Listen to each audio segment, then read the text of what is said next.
서울의 밤은 깊었고 종로구의 어둡고 좁은 골목길에는 희미한 가로등만이 깜빡이고 있었다. 집으로 향하는 발걸음도 점차 뜸해질 무렵 학원에서 돌아오던 고등학교 2학년 박서연 양은 문득 이상한 소리를 들었다. 흡! 흡! 마치 누군가 숨이 막혀 헐떡이는 듯한 신음소리였다. 서연은 걸음을 멈추고 주위를 둘러보았다. 그리고 공공 쓰레기통 옆 검은 비닐봉지 더미 사이에 웅크리고 누워있는 한 할머니를 발견했다. 할머니의 얼굴은 창백했고 두 손은 가늘게 떨리고 있었다. 곁에는 약봉지 몇 개가 흙바닥에 어지럽게 흩어져 있었다. 마치 세상 모든 이에게 버림받은 듯한 모습이었다. 소스라치게 놀란 서연은 골목 입구를 바라보았다. 몇몇 사람들이 지나가고 있었지만 모두가 못 본 척 고개를 돌리거나 걸음을 재촉할 뿐이었다. 저기요, 좀 도와주세요. 여기 사람이 쓰러졌어요. 서연이 소리쳤지만 아무도 대답하지 않았다. 심지어 한 중년 남성은 귀찮다는 듯 손을 휘휘 저으며 괜한 일에 엮이기 싫다는 듯 자리를 피했다. 분노와 무력감이 동시에 치밀어 올랐다. 이대로 두면 할머니가 위험해져. 심장이 거세게 뛰는 가운데 서연은 단호한 결정을 내렸다. 그녀는 즉시 무릎을 꿇고 할머니의 숨을 확인한 뒤 있는 힘을 다해 할머니를 등에 업었다. 할머니의 몸은 작고 말랐지만 예상외로 무거웠다. 마치 한 사람의 인생 전체가 그녀의 어깨를 짓누르는 듯했다. 할머니 괜찮으세요? 조금만 참으세요. 제가 병원으로 모실게요. 서연은 땀으로 흠뻑 젖어 어두운 골목길을 달리기 시작했다. 숨은 가슴이 터질 듯 차올랐고 다리는 쥐가 나는 듯 비명을 질렀다. 하지만 등 뒤에서 들려오는 할머니의 미약한 신음소리가 그녀를 멈출 수 없게 했다. 병원까지의 거리는 멀었고 택시도 잡히지 않았다. 사람들은 여전히 무심하게 스쳐 지나갔다. 쟤 미쳤나 봐. 누군가 조롱하듯 중얼거리는 소리까지 들렸지만 서연은 이를 악물고 계속 달렸다. 마침내 눈앞에 응급실 불빛이 보였을 때 서연은 거의 쓰러지듯 안으로 뛰어들어갔다. 의사 선생님, 사람 좀 살려주세요. 할머니가 숨을 못 쉬어요. 의료진이 황급히 달려와 할머니를 침대로 옮겼다. 바로 그 순간 서연의 눈에 할머니의 손에서 떨어져 나온 낡은 반지 하나가 들어왔다. 희미한 불빛 아래 반지 안쪽에는 은숙이라는 이름이 새겨져 있었다. 그 작은 글씨가 자신의 인생을 송두리째 뒤바꿔 놓으리라고는 서연은 아직 알지 못했다. 응급실 문이 열리자마자 의사와 간호사들이 달려들었다. 환자 의식불명, 산소 공급 준비에 할머니에게는 산소 마스크가 씌워졌고 곧바로 처치실로 급히 옮겨졌다. 서연은 멍하니 그 모습을 바라보다 손바닥에 남은 낡은 반지를 내려다보았다. 은숙, 이 이름은 대체 무슨 의미일까? 잠시 후 경찰관 2명이 다가왔다. 학생 환자분이랑 무슨 관계죠? 서연은 놀라며 대답했다. 아니요, 그냥 길에 쓰러져 계신 걸 우연히 발견해서 업고 왔어요. 경찰관은 어딘가 의심스러운 눈초리로 고개를 끄덕이며 수첩에 무언가를 적었다. 환자분한테 신분증이나 가족 연락처가 전혀 없네요. 혹시 다른 소지품은 못 봤나요? 서연이 반지를 보여주었다.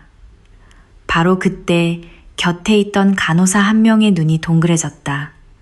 세상에, 이 반지. 혹시 김은숙 여사님 아니에요? 김은숙 여사님이요. 서연이 되물었다. 간호사가 작은 목소리로 속삭였다. 이 근방에서 아주 오래전에 실종된 재벌 가문의 안주인이 계셨어요. 성함이 김은숙이었죠. 수십 년간 소식이 없어서 다들 돌아가신 줄 알았는데 서연의 머릿속이 하얗게 비었다. 자신이 업고 온 사람이 평범한 노인이 아니라 실종된 재벌 가문의 부인이었을지도 모른다니. 응급실 문이 다시 열리고 의사가 나왔다. 위독한 상태였지만 일단 고비는 넘겼습니다. 그런데 가족분들은 안 오셨나요? 장기적인 치료가 필요한 상황입니다. 경찰관이 대답했다.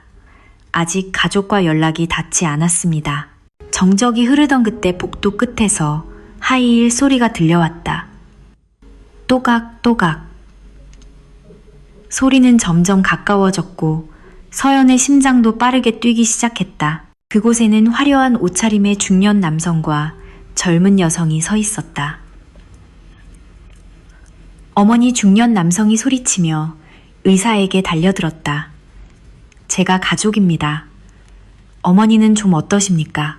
서연은 무언가 위화감을 느꼈다. 그들의 눈빛은 진심 어린 걱정이 아니었다. 무언가를 계산하고 확인하려는 듯한 날카로운 눈빛이었다. 마치 오랫동안 기다려온 기회가 마침내 찾아왔다는 듯이. 그리고 바로 그 순간 중년 남성의 시선이 서연에게로 향했다.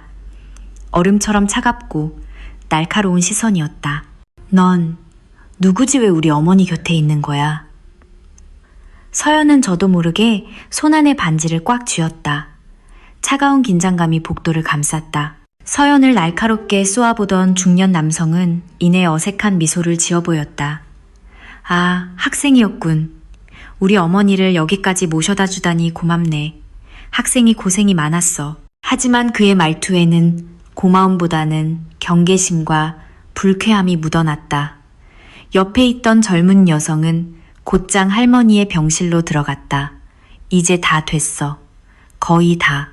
그녀의 목소리가 서연의 귀에 똑똑히 들렸다.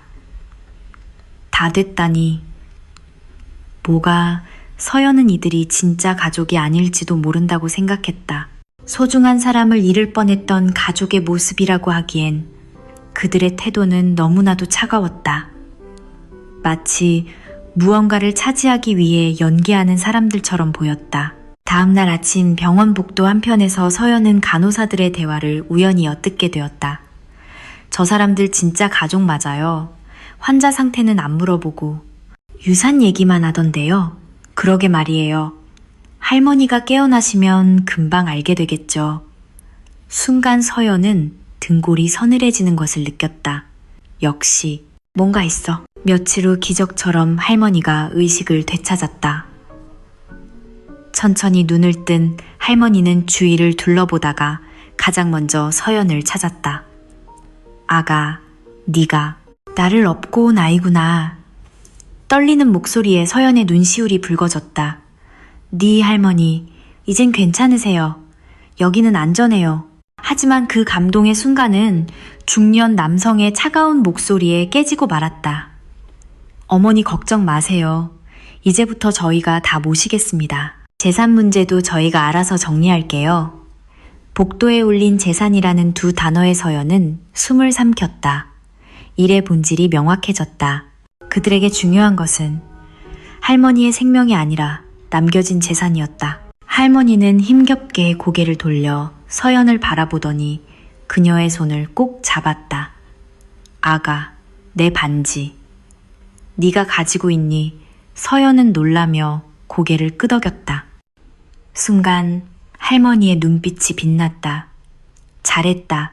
그 반지는 내 진짜 가족에게만 보여줘야 해. 즉시 중년 남성과 젊은 여성의 표정이 굳어졌다. 그들은 서로를 바라보며 날카롭게 속삭였다. 들킨 건가 아니야. 조금만 더 버텨. 그 모습을 본 서연은 그들이 가짜 가족임을 확신했다. 그리고 자신이 쥔 이 반지와 그 안에 숨겨진 비밀이 모든 것을 풀 열쇠임을 직감했다. 깊은 밤 병실은 조용했다.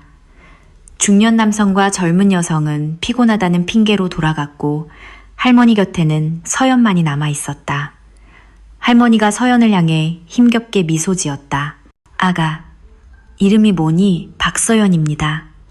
서연의 대답에 할머니의 눈가가 파르르 떨렸다. 서연이라. 이름이 참 예쁘구나. 세상에 너 같은 아이가 아직 남아있어서 참 다행이야. 할머니의 목소리에는 수십 년간 억눌려온 회한과 그리움이 섞여 있었다. 숨을 고른 할머니가 속삭였다. 저들은 내 가족이 아니야.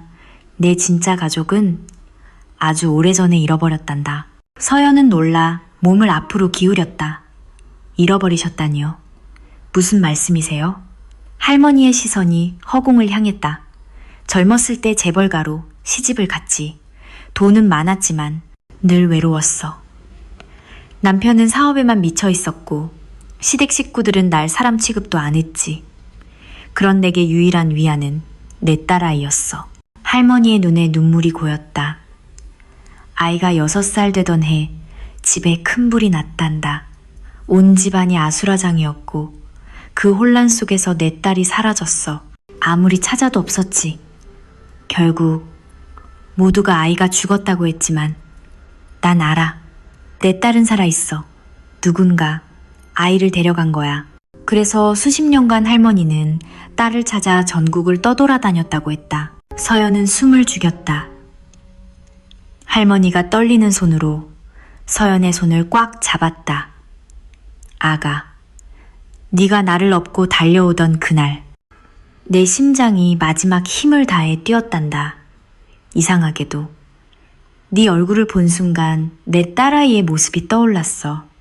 특히 그 눈매가 너무나도 닮았더구나. 서연은 아무 말도 할 수 없었다. 그녀의 어머니는 어릴 적부터 외가에 대한 이야기를 거의 한 적이 없었다. 혹시 우리 엄마가 그 실종된 딸일까? 그때 할머니가 침대맡 서랍에서 작은 상자를 꺼냈다. 이건 내가 마지막까지 지키려 했던 거란다. 상자 안에는 낡은 흑백 사진 한 장과 작은 쪽지가 들어있었다. 사진 속에는 한 여자아이가 환하게 웃고 있었는데 놀랍게도 서연의 어머니 어린 시절과 꼭 닮아 있었다. 쪽지에는 짧은 글귀가 적혀 있었다. 은숙, 꼭 딸을 찾아야 해. 이 목걸이가 단서야. 서연의 눈이 커졌다. 목걸이 순간 어머니가 어릴 적부터 간직해온 유일한 물건이라며 소중히 보관하던 그 목걸이가 떠올랐다. 할머니가 마지막 힘을 짜내듯 말했다. 내 어머니가 어쩌면 내 진짜 딸일지도 몰라. 바로 그때 병실 문이 거칠게 열렸다. 중년 남성과 젊은 여성이 다시 들어왔다. 이번에는 더욱 날카로워진 눈빛으로 그들은 서연과 할머니를 번갈아 쏘아보았다.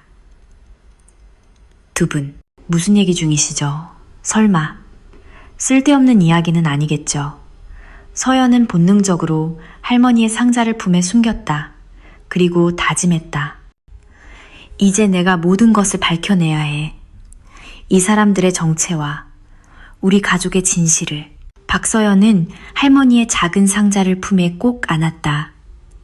사진과 쪽지는 이제 단순한 기념품이 아니라 저 가짜 가족의 가면을 벗길 수 있는 결정적인 증거였다. 하지만 병실로 들어선 중년 남성의 눈빛에는 더 이상 가식조차 남아있지 않았다. 어머니, 저희 왔습니다. 그는 서연을 흘끗 보며 비웃었다. 혹시 저 애한테서 쓸데없는 이야기는 듣지 않으셨겠죠? 할머니가 힘겹게 몸을 일으키려 하자 젊은 여자가 재빨리 다가가 어깨를 눌러 눕혔다. 어머니, 아직 기력이 없으세요. 괜한 오해를 만드실 필요는 없잖아요. 그것은 걱정이 아니라 협박에 가까운 말투였다. 서연은 병실 안을 감도는 차가운 공기를 느꼈다. 그들의 가족이라는 주장은 명백한 거짓이었다. 그들의 진짜 목적은 오직 하나, 할머니의 재산이었다. 잠시 후 중년 남성이 서연을 복도로 불러냈다. 학생 이름이 서연이라고 했나? 그의 목소리는 낮게 깔려 있었지만 위험한 기운이 담겨 있었다. 쓸데없는 오해는 하지 않는 게 좋아. 이건 우리 집안일이야. 학생은 그저 길에서 노인을 주운 것뿐이잖아. 더 깊이 엮이지 않는 게. 학생 신상에도 좋을 거야. 하지만 서연은 용기를 내어 반박했다. 할머니께서 당신들은 가족이 아니라고 제게 직접 말씀하셨어요. 순간 남자의 얼굴이 싸늘하게 굳어졌다. 그 늙은이가 하는 말을. 세상 사람들이 믿어줄 것 같아. 어린애가 어른들 일에 끼어들면 다치는 수가 있어. 등골이 오싹했다. 명백한 협박이었다. 하지만 서연은 포기할 수 없었다. 사진 속 여자아이와 어머니의 어린 시절 모습이 머릿속에서 겹쳐졌다. 만약 이 모든 게 사실이라면 할머니는 내 친할머니야. 그렇다면 저 사람들은 내 가족을 빼앗으려 하는 거야. 그날 밤 서연은 몰래 상자의 내용을 간호사에게 보여주며 도움을 청했다. 간호사는 경악하며 속삭였다. 이건 경찰에 증거로 제출해야 해요. 학생 혼자 감당할 일이 아니에요. 하지만 그들의 대화는 멀리서 젊은 여자에게 목격되고 말았다. 다음 날 서연이 병원을 찾았을 때 할머니의 병실은 텅 비어 있었다. 간호사가 창백해진 얼굴로 말했다. 오늘 새벽에 그 가족이라는 사람들이 와서 할머니를 모시고 갔어요. 법적 보호자라고 주장하는데 저희도 막을 수가 없었어요. 순간 서연의 머릿속에서 경종이 울렸다. 할머니를 빼돌린 거야. 시간이 없어. 서연은 주먹을 꽉 쥐었다. 할머니를 찾아야 했다. 그것이 진짜 가족을 되찾는 유일한 길이었다. 서연은 뜬 눈으로 밤을 지새웠다. 그들이 할머니를 어디로 데려갔는지 알 수 없었다. 하지만 낡은 사진과 쪽지, 그리고 반지가 그녀에게 용기를 주었다. 엄마, 이거 혹시 엄마 어릴 때 사진? 맞아요. 서연이 조심스럽게 묻자 어머니의 눈빛이 흔들렸다. 그것은 어머니의 잃어버린 기억이었다. 입양되기 전에 부모님이 누군지 전혀 몰랐어. 하지만 이 목걸이랑 사진은 내가 누구인지 알 수 있는 단서라고 생각해서 평생 간직해왔단다. 어머니의 목소리가 떨렸다. 그 순간 모든 조각이 맞춰졌다. 할머니가 그토록 찾아 헤매던 딸이 바로 서연의 어머니였고 서연은 할머니의 친손녀였다. 서연은 망설이지 않고 즉시 경찰서로 달려갔다. 서연과 간호사의 증언, 그리고 증거물로 제출된 사진과 반지. 수사는 빠르게 진행되었다. 며칠 후 경찰은 마침내 경기도 외곽의 한적한 별장에서 할머니를 찾아냈다. 가짜 가족은 할머니를 그곳에 감금하고 유언장을 수정하도록 강요하고 있었다. 할머니 정신 차리세요. 저희가 왔어요. 구급대원과 경찰이 들이닥쳤을 때 할머니의 흐릿한 시선이 서연을 찾았다. 아가, 왔구나. 떨리는 목소리에 서연이 달려가 할머니의 손을 잡았다. 네, 할머니. 이젠 안전해요. 아무도 할머니를 해치지 못해요. 가짜 가족은 현장에서 체포되었다. 탐욕으로 일그러졌던 그들의 얼굴은 한없이 초라해 보였다. 그 순간 서연은 깨달았다. 피 한 방울 섞이지 않았지만 진심과 용기가 결국 진짜 가족을 되찾게 했다는 것을. 며칠 뒤 병상에 기댄 할머니가 서연과 그녀의 어머니를 번갈아 보며 눈물을 흘렸다. 드디어 우리 가족을 찾았구나, 어머니. 살아계실 줄은. 정말. 서연의 어머니가 목걸이를 꺼내 보이며 흐느꼈다. 이것이 제가 잃어버린 전부입니다. 이제 어머니께 돌려드릴게요. 할머니는 고개를 저으며 두 사람의 손을 꼭 잡았다. 아니다. 이건 우리 가족의 징표야.